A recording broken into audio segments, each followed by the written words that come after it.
Lisa Davey, the chair of the group. Thank you for joining us on this lovely September evening, on which we are launching our 1920 to 21 season. As you'll appreciate, the format of our events is going to be somewhat different for the time being as we cope with the COVID-19 restrictions.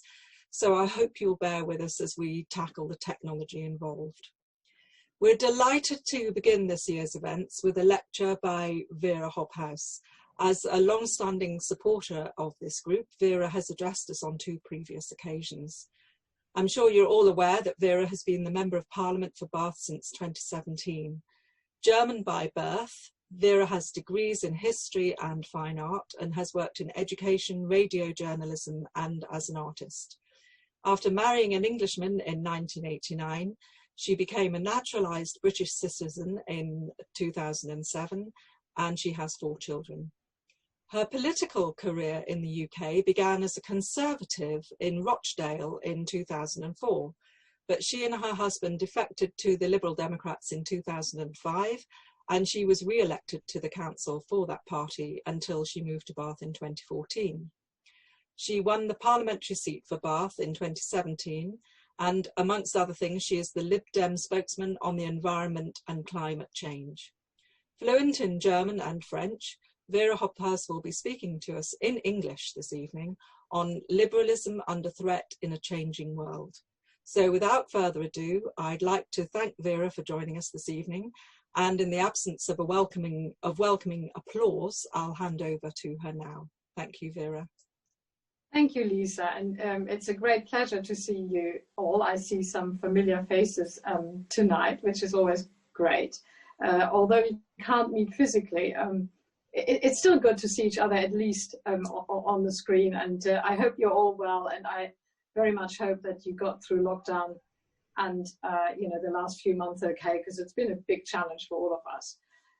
And these Zoom events have become a lifeline for a lot of people, and therefore I very much appreciate that the German Language and Culture Society is putting on this event in order to keep us all stimulated and keep us interested and keep us connected. You introduced what I'm doing tonight as a lecture. I'd rather say we are having a discussion together. I know from numerous Zoom calls that, you know, if just one person talks for about half an hour and sort of starts to wander off and do your own thing. So I hope very much that this is an engaged discussion, and I'm putting out some sort of challenging ideas out there which you can question or you can agree with, and we might sort of come together to some sort of thoughts that we all share and think about. So please engage. I only want to talk for about 10 minutes maximum, and then you can ask me questions, and hopefully we get something like a bit of a discussion going here amongst ourselves. So the title of tonight's evening is Liberalism Under Threat in a Changing World. And that, of course, assumes that liberalism is under threat, and maybe you don't agree. And then the question is, has there ever been a time when liberalism wasn't under threat, or is it something that we have to persistently fight for a liberal world? I came to this country 30 years ago now, and I became a proud British citizen. I always have to say that, because I looked at Britain as a country that was on the forefront of fighting for liberalism and liberal values and the free world, and where my German past and my country had actually descended into horrible illiberalism. So for me, Britain has always been a beacon for liberalism, and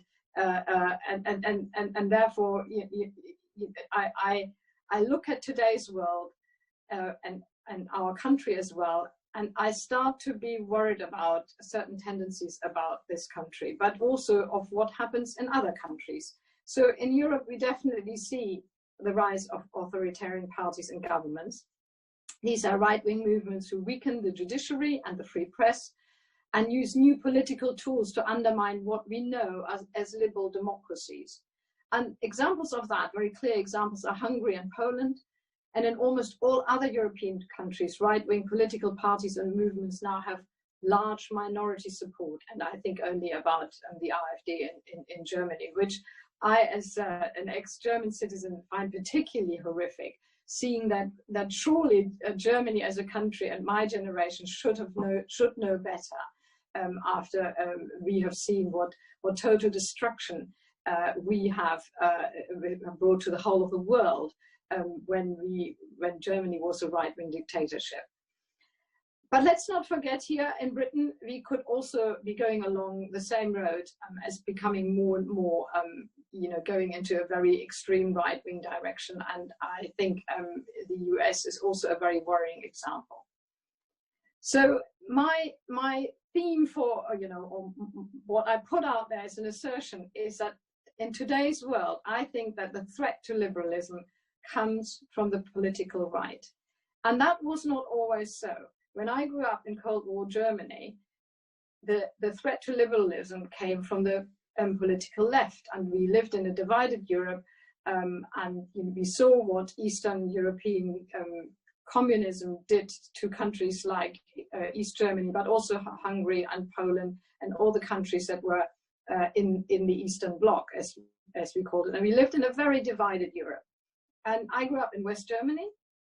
I grew up in Hanover, and I became interested in politics when I got involved in an organization. I was 16, in an organization that saw the threat of left-wing communism rising also in West Germany itself. It was an attractive movement about a world where we were all equal, where there was no underdog and no people who were pulling the strings. And as an idea, and I sometimes think some of the sort of Corbynista ideas about, a really equal society, about where we all live together towards a common good, is an ideal thing, which attracted a lot of young people to communism and Marxism, and they didn't quite see what the political realities were in which countries that were actually communist-led or led by communists and single parties actually meant at the time. So this organization that I joined was worried about the young German democracy, which after all in the late 1970s and early 80s only existed for about 30 or so years. And people got together it was not a party political organization, to form an organization that wanted to educate young people about how to preserve the values and the mechanisms of a parliamentary democracy, and what was the underlying values of a parliamentary democracy and liberal societies. And ultimately that was the idea about what we call open societies, but also about the ideas of pluralism, so that we don't have just one single party, but we have a system of several parties who can compete in open and free elections, where people can make up them, can choose after 4 years or 5 years whether they think a government is doing well or not. And the principles of that come from an idea that was then sort of philosophically undermined by somebody like Popper about the open society, and what is it actually that drives open societies.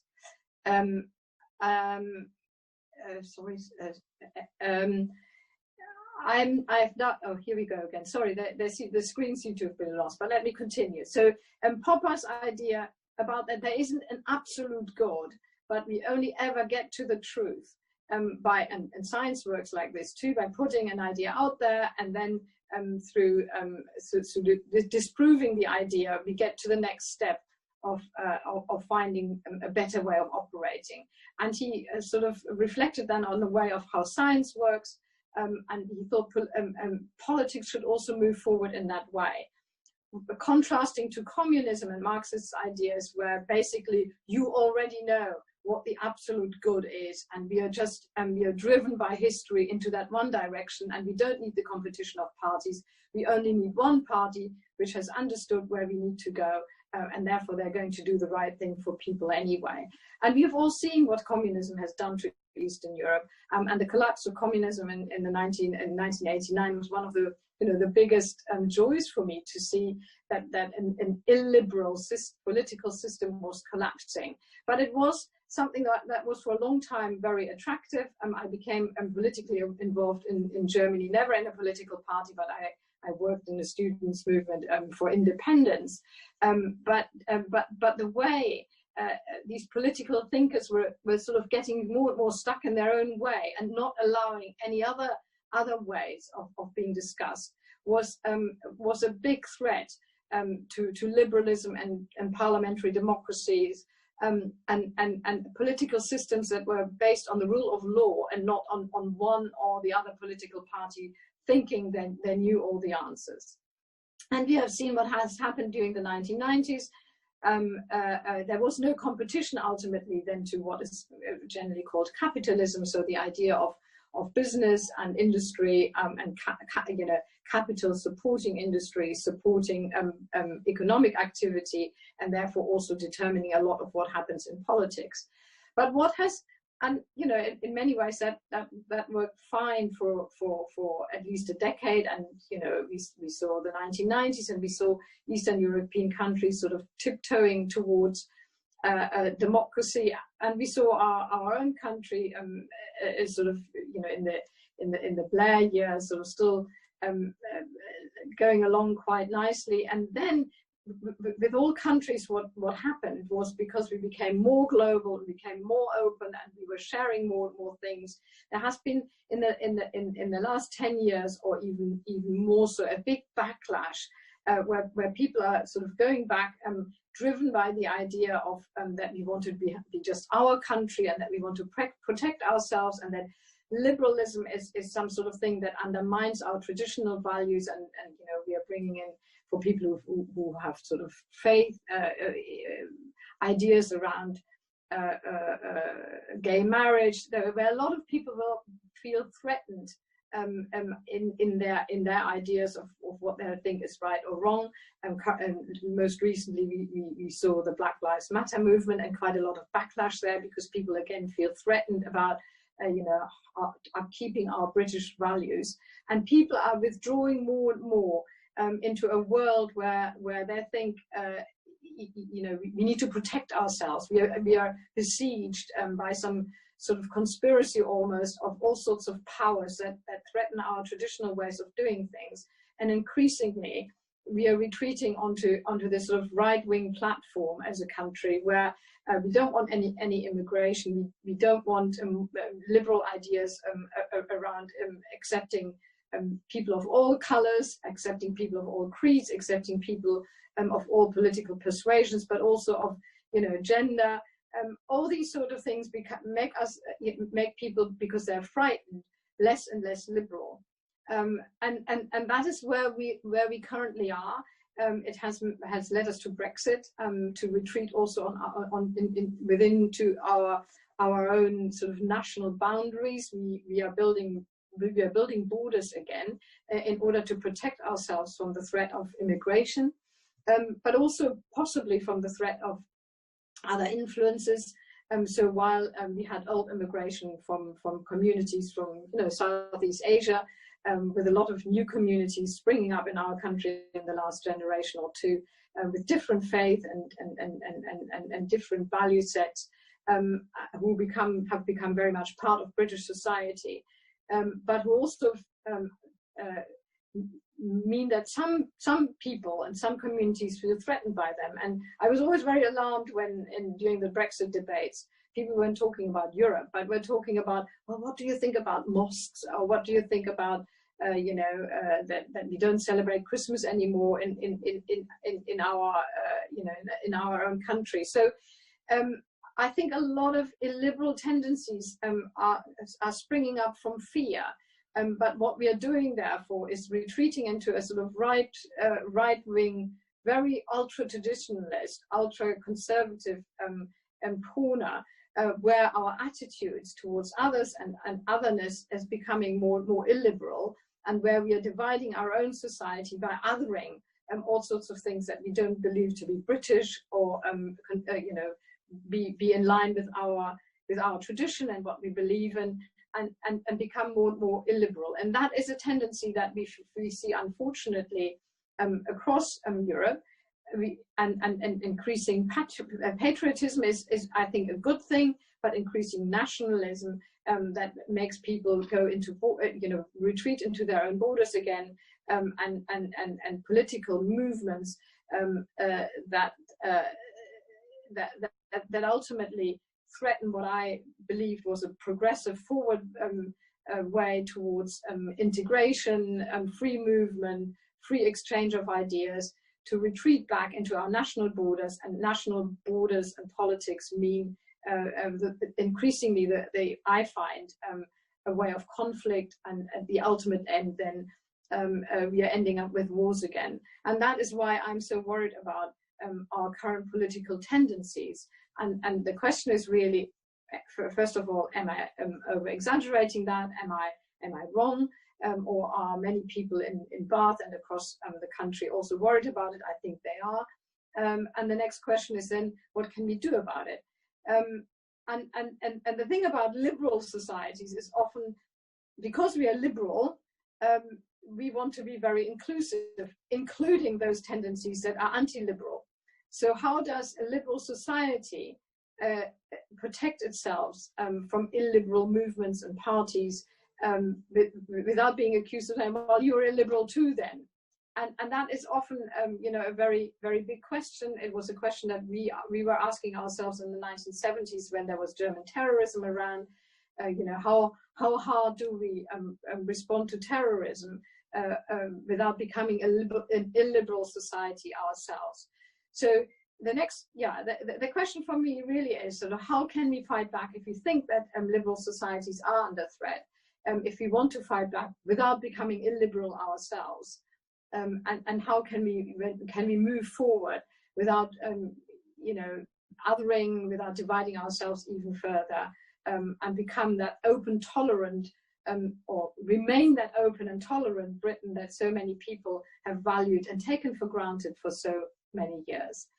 Those are my opening remarks, and I'm waiting for you to come in and give me a bit of your own, whether you agree or whether you disagree, and let's have a discussion about that. All right, thank you very much, Vera. There are some questions coming in. They're a bit small, so I have to put on my glasses to actually read what they say. From Duncan, he says that Hobbes says the definition of value lies in desire. Is liberalism a biased contract in which the individual risks contracting to the state as an entrepreneur in education, opportunity and freedom, and yet become bankrupt of happiness for the sake of profit? Can you sort of maybe read that out in bits? Because well, what I might do, I think I might, is it possible, Philippa, to invite Duncan McGibbon to put his own question, because Duncan, can you unmute yourself? That might be the easiest, and then maybe you can put that into slightly easier terms for me, because it was quite a long question, wasn't it? It was a long question. Is Duncan there? Duncan, yes. There you are. Yeah. I'm here, yes. Yeah. I don't want to take up people's time, but basically my concern about liberalism is that in some way or another, rather than the common good, it seems to seek the common profit, and that therefore, in a liberal society, we may very well find ourselves with the state treating us rather like an entrepreneur might an investor. And basically, you invest your life in education, in industry, in whatever it is you can choose, and get all the time, of course, the state is making a profit out of you and not, in fact, investing in you. Is that clearer? Yes, thank you, Duncan. I try to sort of engage with what you're saying there, that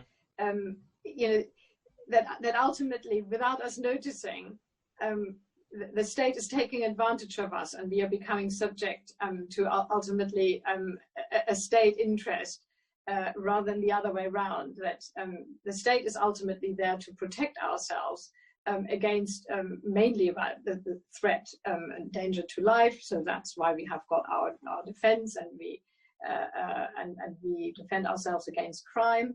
But ultimately, otherwise, the state should leave us alone. That is a very liberal idea. And when we as liberal Democrats, as a party, fight for civil liberties, it's been traditionally always about protecting the individual from an overarching state.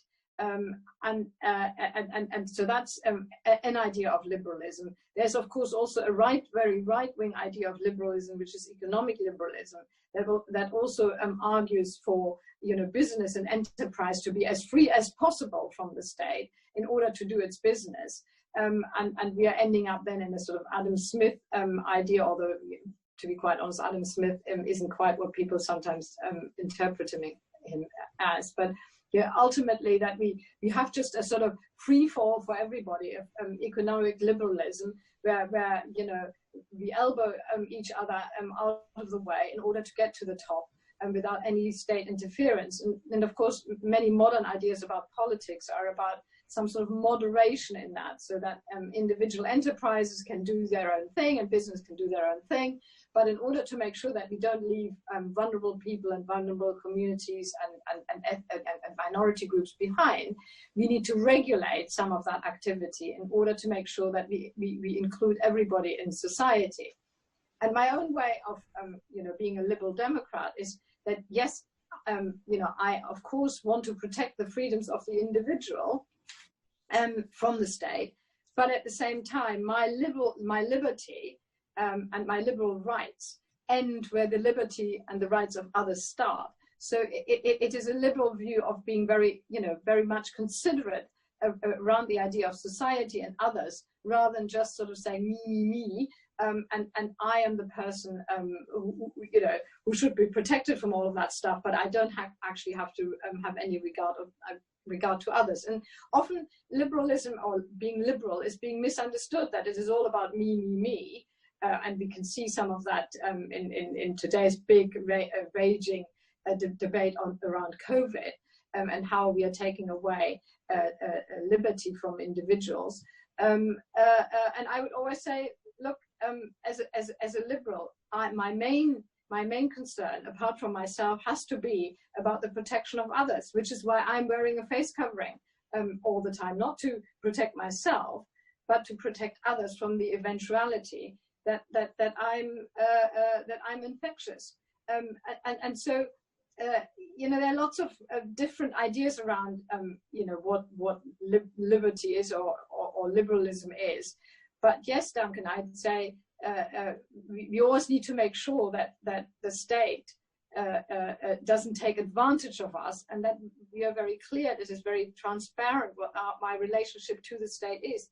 If I want education from the state, then of course it's not just that, you know, as you say, the state uses me. I think that was basically your main concern, if I got that correct.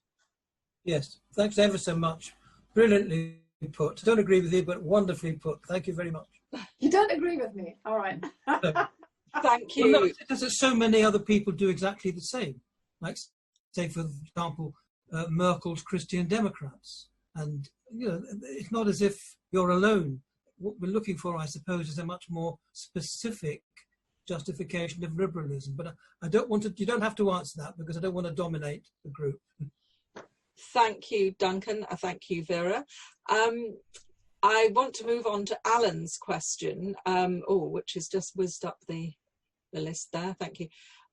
You were talking, Vera, about some of the definitions of what liberalism is, and Alan has said, being the age I am, which is a very young chap, I understand what liberalism is. So I just want to check with Alan that were any of the definitions that Vera just mentioned, are those what you think they are, before I ask the second, before I ask the part of your question?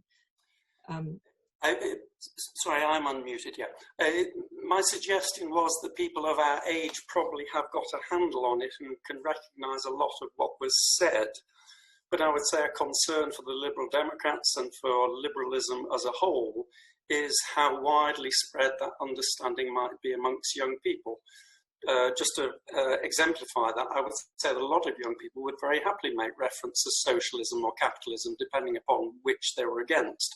But liberalism they would probably struggle with as an idea. And it's interesting that Vera herself, unfair to say this in the time that she had, but she defined it as in reference to the left, in other words, growing up in West Germany with communist Germany on the border, and nowadays in the UK with reference to the right.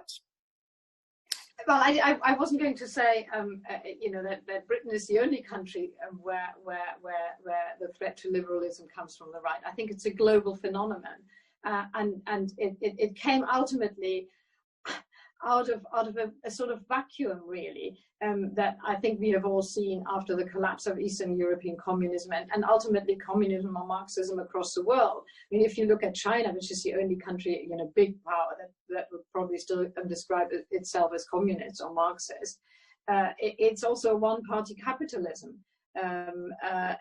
It's got very little to do ultimately with the ideas of state ownership, because that's ultimately what Marxism was, that everything, and certainly the means of production and creating wealth, should be state-owned. And the problem with Marxism was always that in itself didn't create wealth. And the whole point about wealth creation is who does that? And ultimately, and that's why I'm also liberal, I believe in enterprise, I do. But I do very much believe in free enterprise that also then, in combination with state regulation. In Germany, that was called the idea of die soziale Marktwirtschaft. Yeah, that was very much the concept about that. Yes, we are a country based on enterprise and you know, free ownership, or you know, private ownership of things like land and production means and all the rest of it. But we need a strong state in order to regulate, so that we do not leave too many people behind, and also redistribute wealth.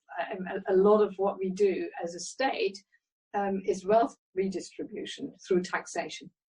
And the more you do of that, the more you become regulatory, and the bigger the state grows, the less you do of that, and the smaller the state, the more the private sector then takes over. And currently, and over the last 10 years at least, we have seen that, you know, a shrinking of the state and a growing of the private sector. And I believe for social equalities, or you know, the growing of inequalities, that's a really bad thing. And therefore, the idea of the soziale Marktwirtschaft, social market economy, I think, is somewhere where I would like us to land. And in Germany, it doesn't work perfectly either. But the general idea of that sort of thing is probably where I still rest. But Alan, you had another question, or yes. To put it more pointedly, how do you actually sell liberalism to a younger generation? Sorry, just to quickly finish that off, when you say soziale Marktwirtschaft, that means something to me, because I've been around long enough. The problem for Liberal Democrats and liberalism as a whole is how do you engage a new votership, if you like, to actually support a party or support an idea. Well, first of all, I'd say the first thing is how to engage young people in politics in the first place, and that was difficult even when I was young. So hence the organization that I joined. It was very much around that, you know, lots of young people get really fired up about Marxism and, you know, Gerechtigkeit, yeah, and Gleichheit and all this sort of stuff, whereas everybody else was, you know, not really engaged politically.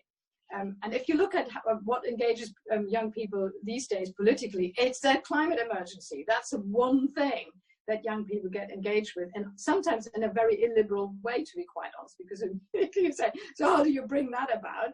Well, first of all, they haven't also really thought about it. So either they think, you know, you should just put a big lid on big companies and all these sort of nasty people who are doing nasty things that destroy our planet. But as soon as you say, well, what about you then? And you're using your plastic, your water out of the plastic bottle, and you are pretty careless about your one single-use pens or something like this. Suddenly they turn around and haven't really thought about that either.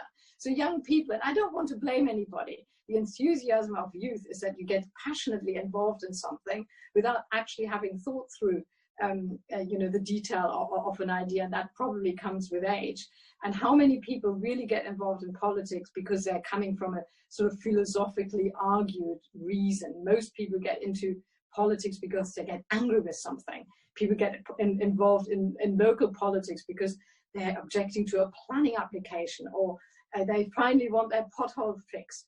And young people currently get involved because of the climate emergency in Greta Thunberg, and then gradually might stick with politics and then maybe even study politics. But most people get involved in politics on very often a single issue, and often the competitions of political parties is around how well they engage with what bothers people, which is, for example, why people got involved in immigration and back the Brexit party, because they see that they can't get housing or they can't get education. They blame it on immigration, and whoopsie, the party who's been talking about that long enough is the Brexit party, whether they're liberal or have got big philosophical ideas behind them. I don't think most people, to be quite honest, get engaged in politics on these broader intellectual basis, but on a single issue that gets them fired up and gets them angry either way. And whoever is promoting that issue in either way, most vociferously, that's the party that people pick. Thank you. So on that, talking of young people, Elizabeth Sushar has asked, some university students have excluded some speakers and refused to listen to all views. What should be done about this? Yes, and that goes very much into the realm of political correctness, or that you don't want to platform particular people, and that is quite an interesting and complicated issue around what people call platforming. So, as a liberal person, you can say, all right, people can hold these views. I passionately disagree with them. And I'm happy to be on the same stage with somebody and argue my case. And I'd say that is the most liberal way of going about it. And other people would say those ideas and those views are so outrageous. I don't want to give these people an additional way of magnifying their liberal views, and so I want to shut them up. And indeed, there was a similar sort of problem always, again, when I grew up in West Germany. Are we actually banning extreme political parties, like, for example, follow-up organizations from the NSDAP, the Nazi parties? Should we actually ban them? Should we ban extreme left-wing parties, or should we allow them? Because it's no good if all these sort of stuff, sort of bumbles along under the surface, because they will find some form of outlet anyway. And isn't it better that all of that grows in the open, and we can challenge it openly rather than letting it sort of bumble along in the background? These days we've got social media, and social media is also a sort of platform that a lot of people find quite frightening and quite threatening, because all sorts of fake news can go on there unchallenged. And the question, in the threat to liberalism, you could also say, is coming from unchallenged views and things that are being put out there. And how do we react to that? I personally always say I'd rather have them out there and discuss them and challenge them, but then you also need to have the courage of people coming forward and say, you're talking rubbish. And unfortunately, sometimes I find, liberals particularly, but probably most people are non-confrontational. And I know this from my Brexit stores. People just don't want to challenge rubbish ideas because they're worried about being shouted at or whatever it is. So my best response to the challenge or threat to liberalism is creating a resilient population that is happy to say, you're talking nonsense. Yeah, but that sort of courage to stand up and say rubbish, or give me the evidence. And one of the things that is always, liberals always see as their strength is to say, I want to see the evidence. We need to do evidence politics rather than just picking anything out of the air and say, oh, this is it. No, it isn't. Give me the evidence. Yeah. or putting evidence against it. I find it very frustrating to see this government come up with all sorts of claims, and Donald Trump does that too. All sorts of claims that have no foundation in real evidence.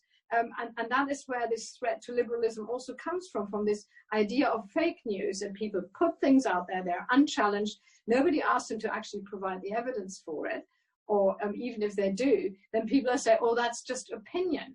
And a very careful analysis of what is opinion and what is actually fact, it is also one, you know, in that great big mix in the threat of liberalism. Thank you. Well, speaking of evidence, Eric has got, this is a slightly tenuous link, but Eric has said, with hundreds of innocent people in jail, why do you think that civil liberties are never an electoral issue? I realise that civil liberties aren't quite the same thing as liberalism, but in a liberal society, innocent people don't go to jail. So the question was at the beginning, why do you think civil liberties are never an electoral issue? Because they're a somewhat intellectual concept until you have actually experienced the taking away of your own liberties yourself. And that is another thing that I find quite worrying, is, you know, once liberties are taken away, they're very quickly, it is difficult to get them back. And if you look at COVID legislation that's coming back to Parliament in the next few weeks, Parliament has actually made sure that all the extra powers that we've given to government, and they were able to restrict our liberties in a great way, you know, for the protection of public health, fair enough. But, you know, we needed to make sure that it was very limited, that it was for a limited time only. The 6 months are running out, and now we're having to look at it again. And should we extend the government's power, great extended powers that they have currently? So it's actually not true that, you know, within Parliament and people who work in Parliament and parliamentarians, the ideas about civil liberties are not recognised. They are, and again, it's a great strength of our British society and our system that it is almost so inbuilt in what our life is about that we don't feel it anymore. We only feel it when it's taken away. And there again, I see the threat to liberalism or civil liberties is that if we allow them to be taken away, something that we fought for, you know, in many different steps and in many different ways for such a long time, they can be very quickly taken away, and it'll take a long time to get them back. So to be alert about civil liberties and what that means, it is something, yeah, we probably all breathe and have grown up with, but nobody has explained them. And why is it not an election issue? Because it's almost like, you know, going to sleep. It's something that is become so much part of ourselves and our lives that we don't realize that it is there. And maybe that's an issue around our education system, that we actually teach a bit of politics, you know, sort of basic politics to young people of what our liberal and civil society actually is, and how vulnerable and fragile it is, and why it is important to protect it and fight for it. Thank you. It would become an election issue if really civil liberties were under massive threat, and I think we are sort of gradually sliding into that. And COVID is actually a very, how could I call that, quite a dangerous moment where quite a lot of civil liberties can be taken away and not reinstated, and before we know it, all sorts of stuff, you know, access to justice, how long you're actually being taken, you know, some of these things, and I'm now the justice spokesperson, some of these things are actually quite scary. How long we can now keep people, you know, as you said, you know, in detention or in prisons without actually having passed judgment, without any court, because the courts are not sitting. So these guys are sitting there waiting for a judgment, but it takes a year and a half before you actually go to court, or even with the people having something hanging over them. They might not be in jail, but they might have a conviction hanging over them, and it's not resolved. So resources going into our justice system where we have enough money for courts to sit, we have enough resources for justice to resolve it, you know, to be given or handed out. These are issues now, and it is indeed true. We should probably make them bigger political issues than they currently are. Thanks. But access to justice is another thing. We used to have a lot of legal aid. There's a lot of people who cannot get justice because they cannot afford a lawyer. And justice is only good if everybody can afford justice. But if you're too poor and don't have the money, you can't get justice. That is a very wrong thing too. Yeah. There's Joe has said that this is sort of linked. He says, I think in the UK we have generally regarded not having a formal constitution as a strength, but now with a populist government it feels like a weakness. Do you agree?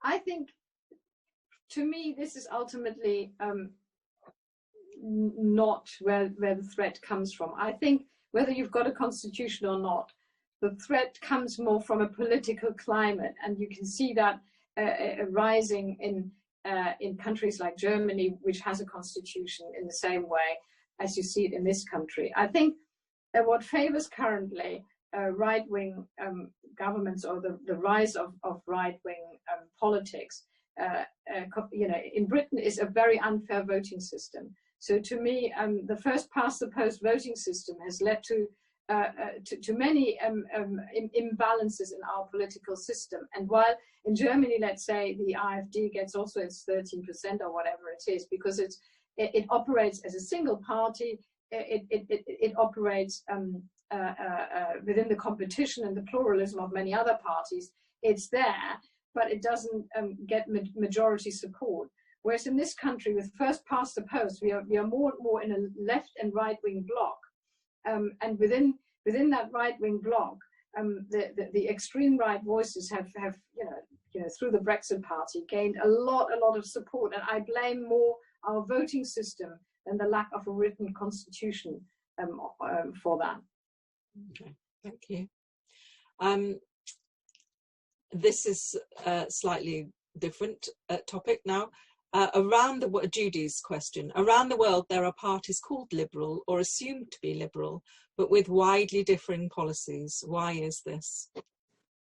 Well, because at the very fundamental thing, being liberal has meant on the on the one extreme to be a economic liberal, and on the other hand to be a social liberal.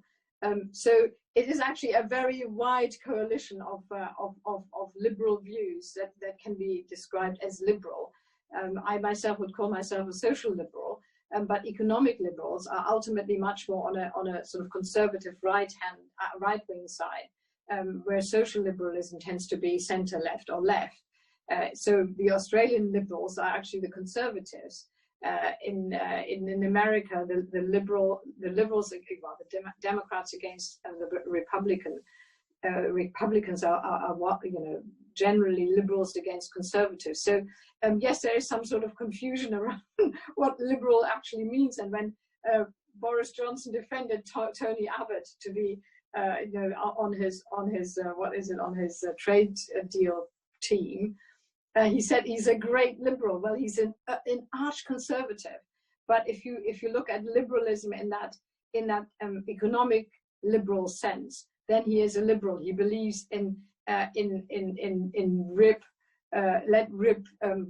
capitalism, where basically private business can operate without the interference of the state. But it's very different from my liberalism. So Judy has another question, which I think follows on from that, which is what is the future of liberalism and of liberal democracies?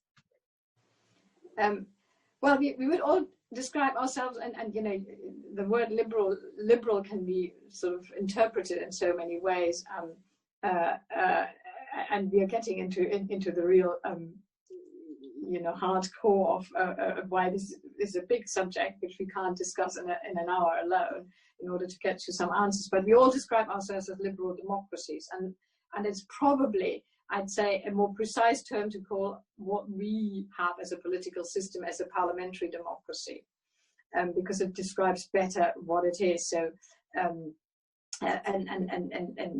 when we talked about sovereignty last year or over the last 3 years in context with Brexit, I often ask people, you know, who is the sovereign, and people would say the Queen or the people. In our political system, Parliament is the sovereign, yeah, and then the people via Parliament. But so I'd say if you want to describe our our system, I'd say our political system is a parliamentary democracy based on liberal values of freedom and democracy and human rights and all the rest of it. And what can we do about parliamentary democracies? Well, you know, the big question is, what is the alternative to a parliamentary democracy? And the you know, the only liberal democracies. What is the future of liberal democracies? Well, I've just been saying I'd call that a parliamentary democracy. Oh, okay. Because I think really that's what the term means. What is our political system? And the only other the alternative to that is some sort of dictatorship or authoritarian system. So, you know, what's the future of parliamentary democracy? Well, if we are not very careful, we are undermining our parliamentary democracies more and more, because Parliament will have less and less say. And you know, parliamentary democracy is always a little bit, you know, under threat. If you've got one political party that dominates everything, and in a first past the post system, where it's only ever one party that governs, whereas in other parliamentary democracies with a proportional system where several parties govern, and I go back to my very previous lecture about different systems, we need a proportional system in order to make sure that parliamentary democracy continues to be strong and not undermined or dominated by just one political party. And for me, you know, I've been fighting for electoral reform for such a long time, alongside, you know, being a liberal. I think it's the one thing that would make a massive difference to democracy in this country, and the same in the United States. It's dominated by a first past the post system where you've got two big, massive parties. It's about now increasingly also who funds those parties. So it's money that speaks.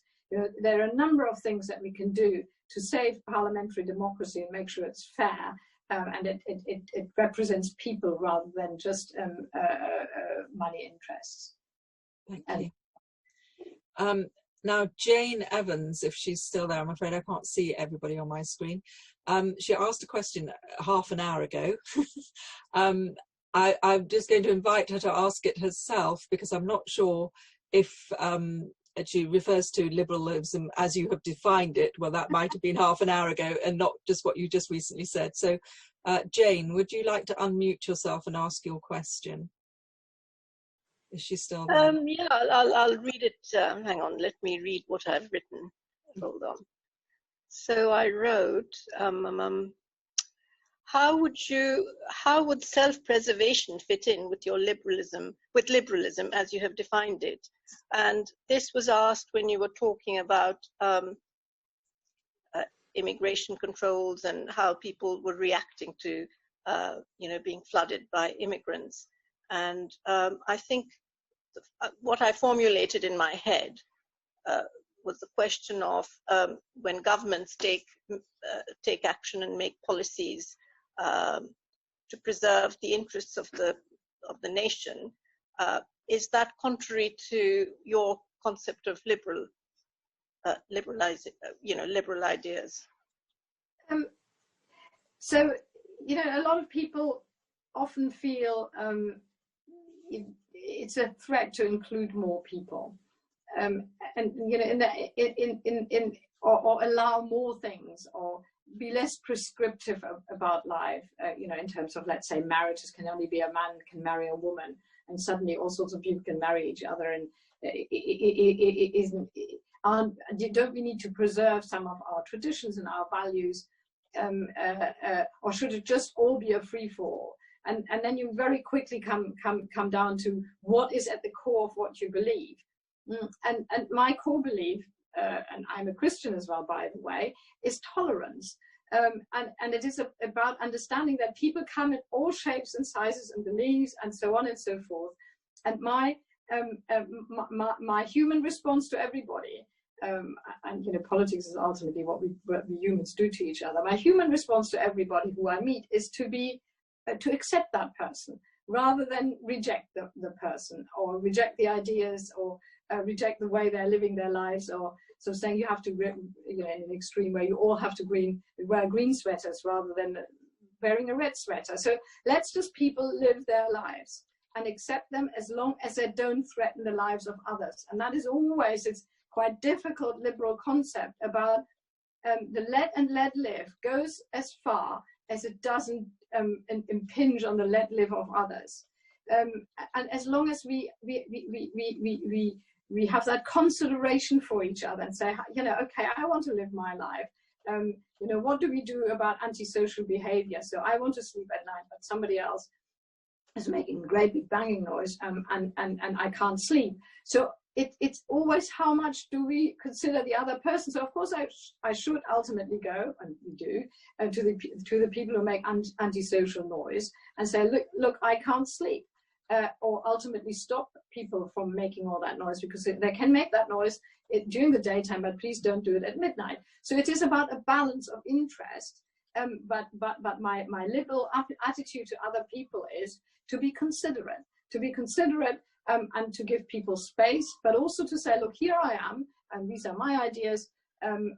Those are your ideas. Let's live and bring those together without too much, you know, rubbing each other. But as long as that is possible, I don't think I should limit people in their ideas, the way they want to live. If they want to be up at night or not, it's their thing. Yeah, as long as they don't bother me, why should I interfere? If somebody wants to be a believer in Christian values or a Muslim or whatever, let them believe what they want to believe. I believe a particular thing. It doesn't bother me if other people believe other things, as long as they don't lock me up, as long as they don't hinder me in living my full life. Then I think I should let people, I should allow that to happen. People are now worried about telling British history in a different way and talk about Black history as well. Some people find that a threat and think, oh my God, what about my British culture? Well, I can see that only as an enrichment. Tell a little bit more. See it from another point of view. Don't see it only in one particular way. So I don't quite understand. Well, maybe you have to ask a question about self-preservation again. It doesn't, you know, what do I need to preserve myself from, apart from that I live and that I breathe and that I can eat and I get an education? But maybe I basically picking up your point about being thoughtful towards others. So we are also others. So thoughtful to others would also include being thoughtful to the people who live in this country. So it works both ways. So you brought in the issue of balance, and I think that would answer the question really. So being a liberal would also mean that you look at things in a balanced way. And what I would really love for the Liberal Party in this country to do is to provide an opposition, because you can't, I mean, you know, democracy has to run in a way which allows for different opinions and different, concepts to be there. So if the parliament is dominated too severely by one particular, party or principle, then, voices don't get heard. So what I would dearly love is for the Liberal Party to have a presence in Parliament. Well, we have a presence.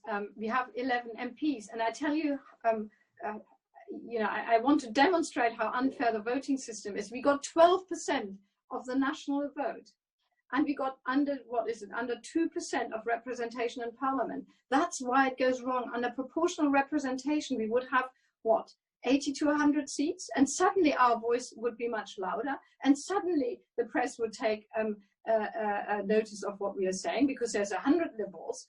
12% of people have voted for the Liberal Democrats across the country, but we have got an unfair voting system, a majority voting system, where in each constituency only the winner gets it all. The Conservative Party, with its 80 majority, has won on what, 45% of the vote. That's not even 50% of the vote, and they got many more than 50% of the seats. That's the imbalance that I've been talking about when we talked about unfair voting systems. And the consequence of that is that a small third party, or we are now the fourth party behind the SNP, just is not being heard. And I wish it was different. We are trying our best, but guess what? The smaller the party becomes in terms of members of parliament, the less people will back us with money. Yeah, so we have less resources, so we have less staff, we have less MPs, we've got less money. The press doesn't take any notice of us. So everything is ultimately against us unless people recognize that they want a liberal voice. And one of the things that we do quite successfully always and grow from there, and hopefully we will regrow from there again, is doing good local politics. So it's just being good local representatives, being good local councillors. And from there, we grow our national base again. But it's incredibly difficult. And it's not that we are not trying, trust me, but you know, there's a lot of stuff stacked against us. Thank you. You just mentioned money and funding. Judy asks, should political parties get funding from public money rather from donors? Yes, and I mean, in some countries, and that I think is also a slightly better provision in democracies that were set up like Germany after the Second World War. And let's not forget, it was the Americans and the British who basically gave Germany its constitution, which included proportional representation and you know, all, you know, the soziale Marktwirtschaft, the whole thing that we are talking about, but it also included that parties are state funded. So according to their representation, they're being funded. And then you don't get this ridiculous disproportionality there. But I mean, the Labour Party gets most of its money and its funding from the trade unions and trade union contributions.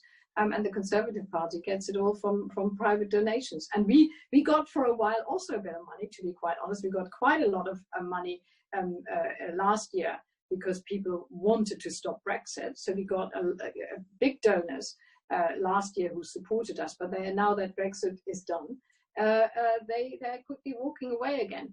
So private donations come with political and economic interests.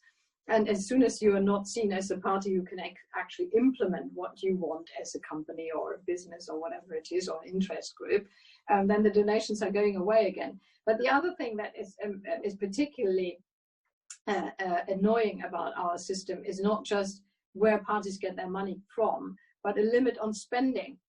So the unlimited spending allowance that big parties have, so they can spend legally a lot more money on national campaigns, is also something that can be looked at. So on a local level, MPs can only spend up to £13,000 in a general election campaign. So any leaflets and anything that I did that cost money during the election campaign here in Bath with my name, the limit was £13,000. That's for everybody. But nationally, national parties can spend any amount of money. I mean, up to a ridiculous limit. And therefore, that advantages big parties like the Conservatives, who can then go out with billboards and television advertisements, and as we know, Facebook adverts. They have got unlimited amount of money that they can spend. And if, for example, that spending limit, that spending was limited, it would also create a better level playing field. Thank you. Thank you. We have a couple more, well, a couple of people have made points. I've been trying to sort of weave them into what you've been saying, but some of them haven't all sort of been able to do that with them. So a couple of people who haven't yet either made a point or asked a question. One is David Baird. So David, would you like to put your own point or question, unmute yourself and make that point? You have to unmute yourself, David. Yeah. No. Do that again. Yeah, it's fine now. I'm all right now. I'm all right now, am I? Yes, we can hear you. Yeah. Well, it was the point. I think you may already have made it. I may have missed it in what you said already, but I think migration that's been going on in Europe in recent years is a major challenge to maintaining liberal societies. And I think it's definitely a major factor behind the Brexit vote. And it's clearly a major factor in the rise of the AFD in Germany. And it's very difficult to know what to do about that, really. Because probably has, in the years to come, migration pressure on Europe is almost certain to increase. So I think it's going to be difficult to maintain truly liberal societies in Europe in the future. Yes, I mean, to be quite honest, you're absolutely right. And if people feel really threatened, ultimately, if we look at ourselves as animals, all animals are territorial. So, our instinct is to defend our territory, and therefore, about people moving around globally, and the Earth is our home, not just a particular part of the planet, is a difficult concept, and that we need to all share it is a difficult concept. And therefore, I personally think the climate emergency is such a big issue, because if we are making more and more parts of the planet inhabitable, then we see even more people on the move and even greater threats in territories and countries where the climate threat is not as big as, for example, in Africa. So, fighting the climate emergency is also very much part of the reason why we should do it. Apart from, I always say that the planet will actually survive. It's us as human beings who won't survive if we have got these massive uncontrollable temperature rises. But also, it will make the potential for conflict and war much, much bigger. People will need to leave their areas and come to areas which are still inhabitable. Absolutely. But also, the other thing that I always say, my whole idea about global justice is also based in that idea. Is if people have good lives in their own communities and in their own countries, and if we promote democracy and prosperity in these countries, people wouldn't come. They come here because they are either under political threat or because they are economically threatened and their livelihoods are threatened. They wouldn't otherwise come. They come because their lives are really bad. So let's work towards a world and a global world where each community is prosperous and feels secure. I agree.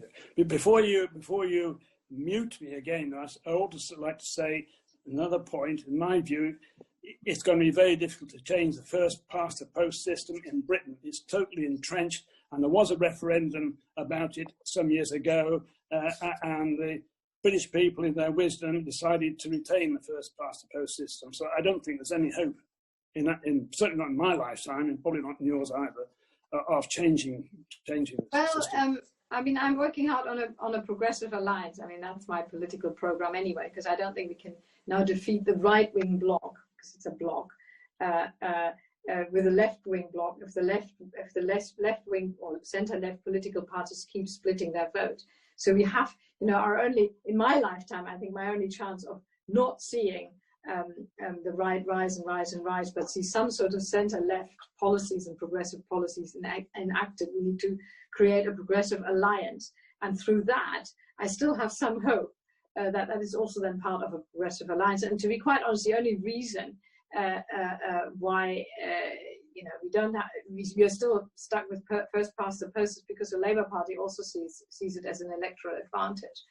But for anybody who's really, really fired up about the injustice of our voting system, I always say, don't join a political party, but join either Make Votes Matter or the Electoral Reform Society, because these people have been working for years and years in order to make the case for proportional representation. And I'm not so defeatist. I'm never defeatist. I wouldn't sit here if I'd given up fighting.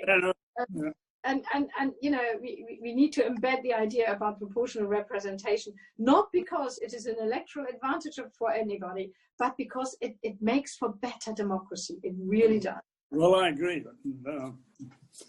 Thank you. Well, those points that Vera was just making, I know that Gareth asked a question or made a comment a good 3/4 of an hour ago. Gareth, if you're still here, would you like, is there anything else you want to add to what Vera's just said? Or I don't even know still. Oh, yes, he is still here. Would you like to say anything? Gareth? Or ask a question?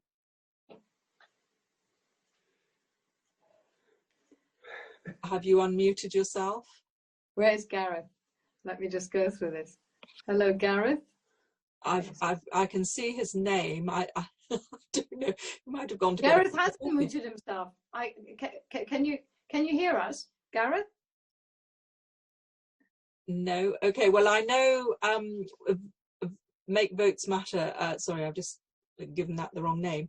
But I know Anna Beria is involved in that. So, is there anything, Anna, that you would like to say on that subject? If you unmute yourself. I think I've managed. Well, yes, I haven't given up, and my answer to the previous speaker, David, would be that the referendum was not for a type of proportional representation that we would recognize as proportional representation. It was for another system to what we have, but it was not a system that would work for us. And I, for one, was actually pleased that it got rejected. Because if we had that, we would never have been able to push for a true form of proportional representation. There are 2 or 3 different possibilities. And what we're struggling with, we're striving for, is to find what would work for our country. And we haven't given up the fight. No, on the contrary. I mean, there are a number of proposals. So the Lib Dems are very dug in with, and now we're getting into this whole idea about, you know, what form of proportional representation. And then people come, typically then have got all sorts of ideas about what would be the fairest or the best, not necessarily the fairest, but the best system. So Liberal Democrats are in favor of what is called single transferable vote. Which is not necessarily my favorite option, because you need very big multi-member constituencies in order to make sure that all smaller parties can actually participate. But my preferred system is what is called an additional members vote. Where you get a mixture of people who are directly elected, so you preserve a constituency link, and then there's this sort of second vote where you look at the overall support for a party, and then you top up Parliament with a number of MPs to make it fully proportional. I mean, I don't always want to sound as if everything in Germany is better, but I keep saying those systems have been put by deep thinkers onto the German society and public in 1945 or 1949, actually, when it was all finalized. So 1948, those who know German history, there was a year of debate of what Germany's constitution and political system should be like. And in 1949, it was agreed, and that is what we have been doing, what Germany has been doing since. And it sort of works, because and they do it in New Zealand as well. They do it in the Scottish Parliament. So the examples for what is called AMS, additional member systems, are there. And for me, it's still the most persuasive in terms of keeping a constituency link, which I think is useful, but at the same time reaching full proportionality. But anyway, that's just an additional thought around voting reform. But honestly, if you're interested in voting reform, and I still believe is one of the big things that would make a big difference to better democracy in this country and the preservation of a functioning parliamentary liberal democracy, go and join any of these organizations, either the Electoral Reform Society or Make Votes Matter. And these guys haven't given up, David. Thank you. We just have time for one more question, so I'm going to invite Alan because he wanted to go back to the question of constitution. So, Alan, would you like to put your question yourself? Because it was quite a long one. It might have well, it might have changed a bit in the meantime. Are you still there? I am, yeah. Following the German TV media coverage of the Moria refugee camp fire recently, my question was, doesn't it represent the value of having a relevant clause in a constitution, and perhaps a clause which covers our approach to immigration? Well, can you expand on that? I mean, the Germans' response to the Syrian war and the refugee crisis was obviously in marked difference to what this country has done. And people always, one doesn't hear very much from other countries, so people always like to point out about all the stuff that didn't work, and you know, the people who raped, you know, the refugee who raped somebody, or the 1/4 of Afghans or whatever had to be returned and who were fake refugees or only economic migrants and all the rest of it. But on the whole, you know, if you think about how many people Germany took, and the German response to the refugee crisis was actually, I think, pretty good. Yes, it has also led to the rise of the AfD, and there is, of course, a section of German society that is unhappy with that. But on the whole, you know, I think it's an example of how other countries could act as well, and see migrants as victims rather than as perpetrators, and say, look, these guys have really had an incredibly difficult time. We should respond with human compassion rather than rejection to them. And in fact, I think Britain was different or at least I think, maybe I'm also romantic about this, but was different in the 1940s when it opened its doors to Jewish refugees, and it's only recently retreated in this rather timid. I find it's a timid attitude to think that this island cannot cope with more people, or when people say to me, yeah, but Germany is bigger. Well, it's not about whether we have got more fields, it's whether communities and schools and health centers and hospitals will actually make extra spaces for more people to come in, and whether you are prepared as a country and as political leadership to provide that resources and say, all right, then we need more doctors, we need more teachers, we need more school places, and so on and so forth. So that's how I would, you know, how I would plead with the rest of the world. And it's not about praising Germany in this particular instance, although I have to say it made me for once, and I was never proud of being a German citizen. I tell you that I grew up being ashamed of Germany, but for once, to become 55, I thought, well done, Germany. You know, that's a good thing. And I only wished that other countries would have had a similar reaction. But I don't know. If you're now talking about introducing a clause into the British Constitution, I'd say under the current political circumstances, it would be incredibly difficult to do so. I don't know how you would want to bring that about. Alan. Yes. Yeah. Can you respond?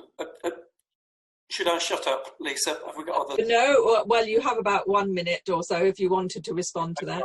I was trying to think on the idea level, and that is that effectively we have no reference point when it comes to making decisions about how many asylum seekers we should be allowing in. Effectively, we have a negative policy, don't we? I know what we don't want as a nation.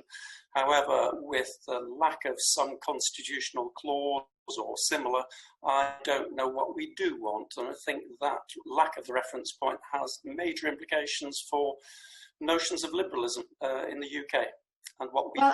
One of the things that we actually did in Parliament, we adopted the Dubs Amendment, and that was an incredibly, you know, humanitarian response to unaccompanied refugee children, and actually made a commitment to take about 10,000 unaccompanied children that are already in Europe over the next 10 years. But guess what? The COVID crisis has also made it possible that government very clandestinely has taken away that commitment to the Dubs Amendment. You know, and these are the things. As I say, COVID has had all sorts of negative effects on society, because we simply cannot hold government to account in the way we should. But also, of course, the government currently has got a very big majority. But it's been an absolute, I couldn't even call that shambles. It's an outrage that has happened clandestinely, I think in March, that the government has gone back on its commitment to take unaccompanied refugee children. And it's, talk about what is an issue that you get elected on. That should be an issue. What is our human response to tragedy? And if we say just cruelty, surely, I don't want to live in a country like that. And it makes me sad. Well, I'm sorry, we're going to end on a slightly down note. I think we have come to the end, and I'd just like to thank you on behalf of the German Language and Cultural Group at the BRLSI.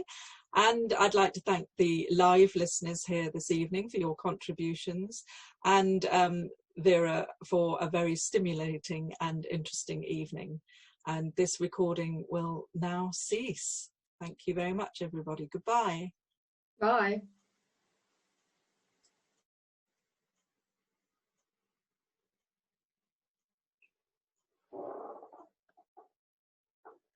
I didn't really want to end on a